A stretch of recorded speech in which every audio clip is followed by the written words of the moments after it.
മുളപ്പിച്ച ചെറുപയർ കൊണ്ട് ഗീ റൈസ്, ചപ്പാത്തി, പൊറോട്ട എന്നിവയ്ക്കൊപ്പം കഴിക്കാൻ പറ്റുന്ന വളരെ ടേസ്റ്റിയായ ഒരു കറിയാണ് ഉണ്ടാക്കുന്നത്. ചെറുപയറിലേക്ക് ഒരു സവാള, ഒരു തക്കാളി, 2-3 പച്ചമുളക് ഇത്രയും അരിഞ്ഞത് ചേർത്ത് കൊടുക്കുന്നുണ്ട്. പിന്നെ അതിലേക്ക് 1/2 ടീസ്പൂൺ മഞ്ഞൾപ്പൊടി, ആവശ്യത്തിന് ഉപ്പ്, പിന്നെ ഇത് വേവിക്കാൻ ആവശ്യമുള്ള വെള്ളം ഇത്രയും ചേർത്ത് നമുക്ക് മൂടി വെച്ച് വേവിക്കാം. ഇത് കുക്കറിൽ വേവിക്കരുത്, അധികം വെന്ത് പോകരുത്.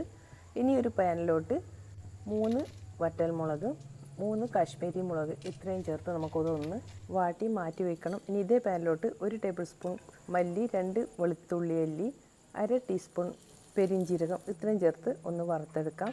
ഇനി 1 കപ്പ് തേങ്ങയിലേക്ക് വറുത്ത മസാലകൾ ചേർത്ത് നന്നായി തന്നെ അരച്ചെടുക്കണം. നല്ല മയത്തിൽ വേണം അരച്ചെടുക്കാൻ.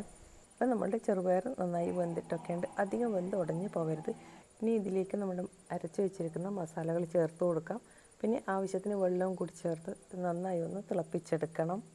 ഈ സമയത്ത് ഉപ്പ് നോക്കി ആവശ്യമുണ്ടെങ്കിൽ ചേർത്ത് കൊടുക്കാം. പിന്നെ മല്ലിയില, കറിവേപ്പില, 1/2 ടീസ്പൂൺ പഞ്ചസാര ഇത്രയും ചേർത്ത് ഒന്ന് ഇളക്കി കൊടുക്കാം. കറി ഇഷ്ടമായെങ്കിൽ ഒന്ന് ലൈക്ക് ചെയ്ത് സപ്പോർട്ട് ചെയ്യണേ. താങ്ക്